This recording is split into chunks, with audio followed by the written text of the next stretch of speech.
Hey everybody, welcome to a new video and the new year of 2023. My name's Jack, or as you know me around here, the Avid Assistant. Now, I put up a poll on the community page of the YouTube channel about what sort of video you'd want to see next, and you voted resoundingly for a little look at Avid's effects work and, you know, some tips in that regard on how things work. So let's take a look at Avid's Effects. Right, now I'm going to start this video by giving an overview of Avid's Effects and how it differs to other NLEs for anyone who may be new to Avid. So if you're one of the Avid veterans who already knows all this stuff, you can use the chapter markers in the timeline below in order to skip ahead to when we start talking about tips that you might not know about that will help your effects work go more efficiently. Right, now in principle, Avid's effects work is very similar to other NLEs. There is an effects library, which Avid calls the effects palette, which you'll find under the tools menu here. Where you can find all of the effects work within Avid, including audio effects and transitions. Although generally if I'm using transitions, I'll use the quick transition tool for almost everything, and the audio effects work I'll generally get from the RTAS tool or from other places. So for this video we're going to focus on filters, which is the left tab, and that's where you'll get all of your effects, similar to the effects tab in Final Cut or the effects library within Premiere, so on and so forth. We have a whole bunch of different categories on the left here, and when we click on any category we get a list of all the effects it contains over on the right. Very simple so far, but there are a number of key differences that sets Avid Media Composer aside from all the other NLEs. So let me run through those real quick. The first I feel like I've already talked about at length on the channel, and that is plugin support. So apps like Final Cut 10, Premiere, even DaVinci Resolve have much better support for plugins by third parties. And while there are third-party plugins for Avid Media Composer by the likes of Boris or Ignite or New Blue, there isn't that same wealth of plugins that you can find online for Premiere and Final Cut. You know, those preset effects that I've done by groups like Motion VFX, where you know, you can buy an effect for like $40 or $20 and then you just have it in perpetuity, and it just needs a little bit of tinkering in order to make a brilliant effect. You're just not going to find that for Media Composer due to a variety of reasons that I neither have the time nor the knowledge to inform you about. Now, the second major difference of Media Composer to the other major NLEs is that you cannot make basic adjustments to a clip, like opacity, resizes, reframes, respeeds, those kind of things, until you apply an effect. Those controls are not immediately available in something like an inspector tool or effects controls. You must put an effect on the clip before you can make any adjustments. So even just like a quick zoom in of 10% in, you'll need to apply something like 3D warp. If you want to do respeeds, you'll need to apply time warp and do a keyframe respeed that way. Now, these are simple enough to do. If you want to apply an opacity change or a respeed or scaling, just use the 3D warp tool, otherwise known as Avid's Swiss Army knife, and you'll be able to do all of those controls very, very quickly and very, very easily. If you need to do a respeed on a clip or a speed ramp or any kind of motion controls, you'll do this with the time warp effect right here. Again, very simple to do. Just drop it on the clip and open the motion effect editor, and there you'll be able to, you know, set a percentage speed change of the clip and do whatever else you like speed-wise. And by the way, once you drop these effects on, you'll be able to configure them with the effect editor, which can be accessed by clicking this icon here called Effect Mode, or by setting up an effects workspace, which is what I would recommend, having a space tailored to doing effects work. It is the effect editor where you'll control and manipulate any image effects, with the exception of time warp effects, which you'll do in the motion effect editor, or the Avid Titler Plus effect, where you'll use the Titler Plus dashboard. It's got its own control panel for doing its work. Now, once you've configured your effect in the effect editor or motion effect editor, and if you want to save this as a preset to be able to apply it to other clips, simply drag and drop the effect icon into a bin. You can then rename the effect whatever you like. This is a red dot, so I'm going to name it as such. And then it's ready to drag onto another clip. So you can see I've got a red dot here. I can jump to the clip before it on the timeline and just put my red dot on it. Boom, there we go. Nice and simple. I'd recommend having a bin where you can just store all of your effects, just ready to drop right on when you need them. But if at any point you can't find your bin, but you know you've dragged the effect out somewhere, you'll be able to come to your effect palette And these categories down the bottom, past this dividing line, are custom effects that you have on a sequence somewhere or in a bin open. They're open somewhere in Media Composer at the moment, and you can drag and drop them straight from there. So your presets that you've already made are always available to you whenever you need them. Right, now that you're all caught up on Avid Effects work, let's jump into a few tips and tricks that I've learned on jobs over the years that you can use to make your effects work a bit more efficient and, help you get there with a few less headaches. Oh, and I should also call those Avid veteran guys back. Let me drop a chapter marker for them in 3, 2, 1. Welcome back, Avid veterans. So for our first little tip and trick here, we're going to talk about tracking. And we're going to look at when your tracking point becomes problematic. Let me show you. So here I've got this lovely, beautiful red dot. And if I open up my effect editor, I'm going to place this red dot just here above this door. Now this shot has a tracking on it. It's a dolly track following these characters out the door. And I kind of want my red dot to stay right up here just to the right of the corner. So I'm going to go to tracking in my effect editor. I'm going to add a tracking point to the corner of the door. Seems like a good point. And I'll start tracking. Now this corner point is going to work fairly well as a tracking point up until my dolly zoom pushes it out of the frame. Now my track's ruined. So I can come out of that and you'll see that for the first few frames or so it stays put. And then it just starts to drift. It doesn't know where to go, so it just stays still. Now what do we do now? Let me show you. Come back to the effect editor and then open up this icon here to go back to our tracking tool.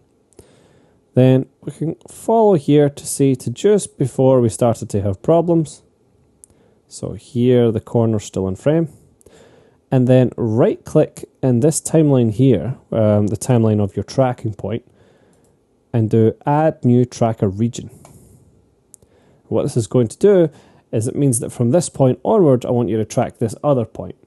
So it'll still follow the same curve, the same tracking data, but from this point onward, you're tracking a different point in the frame. So this allows you to continue a smooth track even if your first point has went out of frame or it's been covered by an actor or by an object in the frame. You can continue to track nice and smoothly this way. So I'm just going to move this to whatever this object is over here. I go start tracking. And that's going to be a much smoother track. And it looks like it's much more and oops, it looks like this is going to be pushed out of frame as well. So I'll stop that. Scrub back a little to when it was fine. Right click, add new tracker region. And then I'll move my track to this light switch. And I'll track the light switch for the rest of the way. And there we go, Bob's your uncle. We've got our tracking points that stayed consistent the whole way through the shot. Now, as we all know, tracking points are not foolproof. In this case, it would still definitely need corrected. There is a bit of drift that goes on as the shot goes on later on, but the tracking data is still there. You can see it's still trying to work. So that would just take 1 or 2 keyframes to reposition it where it's starting to drift, and it would hold position quite nicely. Right, now going off of this shot here where we've added a red dot, something that I see a lot of people doing quite often is they'll mark an area like this, and then they'll do a mix down, like a video mix down of a little comp that they've made. And then they'll use this mix down in their timeline as opposed to the original clips. And then they'll start applying 3D warps, with reframes and resizes onto the shot, onto the mix down that they've done, and that will be what they'll hand over to their assistant to turn over to online. Now, can I just say that for the love of God, please do not do this.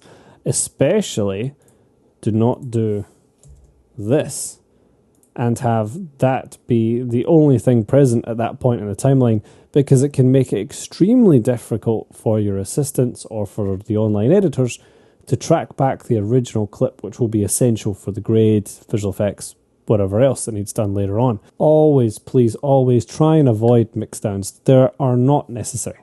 Now, if all you were looking to do is reduce the amount of track space you were using, or you were just looking to do a reframe and a resize on, you know, that entire comp, there's a better way to go about it. Let me show you. If you select all the layers of your comp, and these could be, you know, 5, 6, 7 video tracks stacked, you know, however many layers it takes to do your comp, and then click this icon here, collapse, then it's going to nest all of that work into this little nest here. You can peek inside the nest with a double click.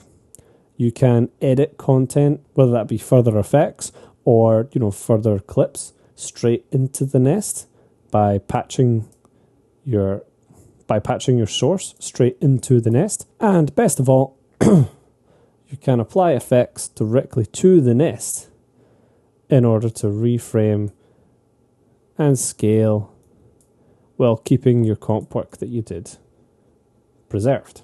This will also allow timecode generators and readers to continue reading the clip and give your assistants a point of reference if they need to extract, you know, the source plates and clip to turn over to online or via visual effects. This is just a nicer and tidier way that you've just got access to your source media, rather than creating new baked-in media that doesn't refer back to the originals. Now, most Avid editors are very familiar with 3D Warp. It's Avid's Swiss Army knife for effects. You know, we can do resizing just by hitting the scaling icon. We can do repositioning by changing our controls here and moving it along. We can also click and just drag that. I can do some rotation work by changing the axis here, as well as opacity changes and keying and a whole bunch of other stuff. 3D Warp is great. But you should know that by default, these controls here, these little dots that are on the edges of your frame, these don't have to only control scaling. You can have it be a crop by clicking this control here. And you can crop stuff nice and easily like that. You can map it to a corner pin so that you can pin the corners of a frame directly into a point.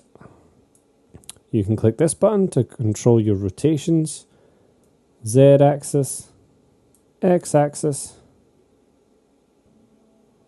Y-axis.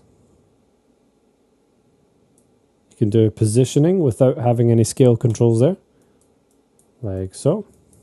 You can have your positioning only do the X and the Z axis. So, for example, if I'm doing up and down, it's doing the Z axis, as in it's making it slower, as in it's scaling it smaller. Clicking and dragging down is making it larger. And I can go left and right, but I cannot go up and down, so it's sort of locked into that plane. And I can flick that around to X and Y just as easily. We can click the dual split button here, which will show us half and half in our monitors, the effect done and not done for comparison as we build the comp. And for something like this, where I'm trying to place this footage inside a screen insert here, controls can get a little finicky as we get smaller, so we can zoom in nice and easy with reduce and enlarge controls. Now this is going to zoom in straight to the center, but if you want to reframe this on the effect that you're working on, just hold Command and Option, and then the cursor will change to this little hand that you see here, and you'll be able to click and drag around the monitor to reframe where you're working, and then resume building your comp. And you should also note that a lot of these controls here on the right hand side of the effect editor are also keyable. You can map them to your keyboard. So if we go to the command palette, we'll find them both under effects. We've got some of them there, reduce and enlarge, oval tools, brush tools, grids.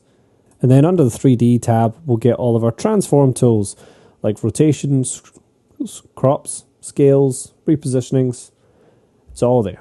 Using these keyboard shortcuts and using these tools as opposed to tinkering with numbers and sliders in the effect editor will, once you get used to it, will make things a lot easier, especially if you have a Wacom pen and you're not always using a mouse.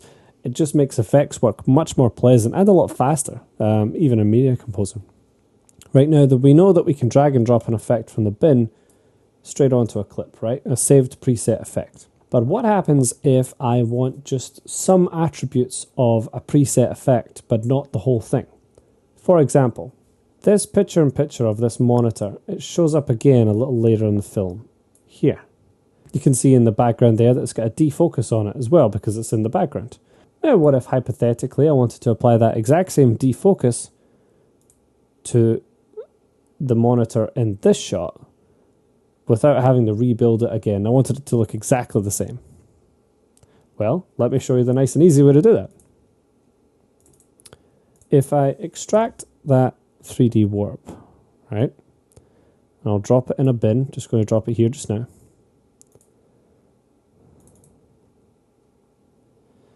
And then I come over to my first one.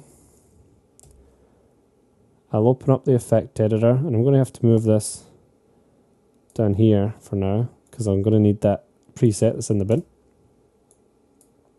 Now we can see our defocus attribute is down here, but there's no controls done on it, nothing's done on that effect, right? I've not used it, there's no defocus on it, it's in full focus. Now if I grab that 3D warp that I just took off of that other monitor that was fully blurred, and I drag it into the effect editor and drop it onto the defocus, it's going to bring the defocus elements from that effect, but nothing else. So you see here, it's blurred the image, but it's not changed any of the other work that I've done. It's not changed my positioning, my scaling, anything else. Just brought in the one attribute that I wanted from that other effect. And this is a really, really useful little feature that saved my bacon a couple of times, particularly to do with timecode generator presets. I find it really, really useful if I've built a specific font and burn-in another effect and I want to add it to the one I'm using, but I don't want to change all the other stuff I've done. You can use this method to just bring in that one attribute that you need from another effect preset, and then you're off to the races. But as it happens, the monitor being blurred in this shot wouldn't really make sense, so I'm just going to turn that off. Right, now this next one can be a bit obvious to some people, but I'm just going to say it anyway, and that is that I'd highly recommend that you create a workspace dedicated to your effects work. This just makes for a much smoother and efficient experience than clicking the effect mode button, or even if you've got a hotkey to go into effect mode, you're better off having a hotkey to go into your effects workspace, like if I do so here and go like that. And then you can have a custom monitor size set up with just more monitor space to be able to see what you're doing. You know, your effects controls can instantly come up with your palette, any tools that you may need. Just have a workspace dedicated to the different tasks that you do, and then you'll have all the tools that you need for that task right there available to you to get cracking. Plus, as I said, in the command palette, you can map these straight to a hotkey.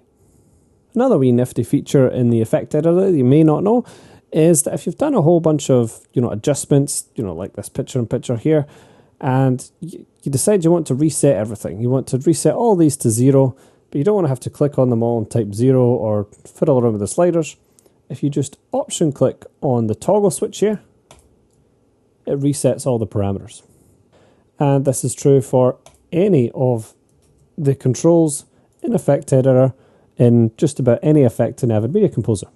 It's quite handy if you want to reset just one attribute, not the entire thing. You don't want to start everything again, but you want to reset that attribute, get you back to 0. This will do it nice and quickly. Now, talking of those sliders, you'll probably notice that they're quite small. And if you're trying to do fine adjustments with them, the sliders can be no good. You can maybe get close, but you can drive yourself mad all day trying to fix that. But if you can get roughly in the area and then hold the shift key while you do the slider, then it'll do a much finer adjustment. Arguably too fine, but it'll make it a lot easier to do those finer adjustments, particularly if you're zoomed in and you're just trying to make a little tweak and you want to use the slider. Holding the shift key will keep you right. Right, now, lastly, say you had applied your effects work like here. Yeah, I've done a slight little zoom in on our character here and a slight reframe. And then your director or your producer tells you that they want you to slip the shot. So they want it to start or end a few frames later, but keep the duration the same. So you can't use your basic trim tools to go like this and You don't want to have to cut it in and then apply the same preset on again. That could be a bit fiddly. Well, it turns out there's actually two very easy ways to do this, and it depends on the context of what you're doing, which one would be easier. So off the bat, probably the easiest one would be to do a backwards lasso on the clip, and then make sure only that track is selected of what you're working with. And then you can simply use your J and L keys to slip the shot, however many frames you need. So you can see I've slipped it 14 frames here. It's now 14 frames out of sync. So this is our new starting point, whereas before it was here. Neat. Now another way you can do this, if you wanted to be a bit more fine, a bit more precise about it, or if you wanted to have an entirely separate part of the clip here, but keep the re-zoom in and stuff, would be to do a match frame, find the part of the clip that you want in, say it's, just here where he picks up the phone. So I have that ready, and then double click on the clip. So you're going into the nest of the clip, and then you can edit the new timing directly inside of the effects work. So then I'll just mark that, edit that in, double click again to close it, and now that's our clip. And this could be really, really useful if you've got several effects stacked on top of each other. And how to do that, by the way, if you don't know, is just to hold Alt while you drag and drop any effect onto another one, and that way you can stack them. And you don't want to have to redo it all. You could just edit into the nest. In fact, you can even use this method to edit in a jump cut. So if I've got it patched in here, I'll just mark the latter half of the clip, and I'll edit in, double click to come out. Now I've got my resize and reframe still on there, but if we scrub over that area now, you'll see there's a jump cut halfway through. So editing inside of nests is really, really useful and can save you a lot of time rather than having to rebuild stuff. Right guys, but it's getting late here, and I think that's enough talking for me for one day. But I really hope that you found some of this useful. A few of these effects features I learned on jobs from different people, or in little courses and workshops that I've did, or from just fiddling around with the interface and stumbling onto them by accident, which is always a pleasant experience when it happens. And I really, really, really hope that some of these prove useful to you, that you're able to use them to help with your own effects work in your projects. And if there's anything that you didn't quite get from what I said, if anything didn't make sense or I didn't explain it too well, please just drop me a note in the comments and let me know. And, I'll do my best to clear it up and help you out. But as for me, I desperately need some sleep, so I'm going to sign off for tonight, and I will see you next week in the next video. See you then.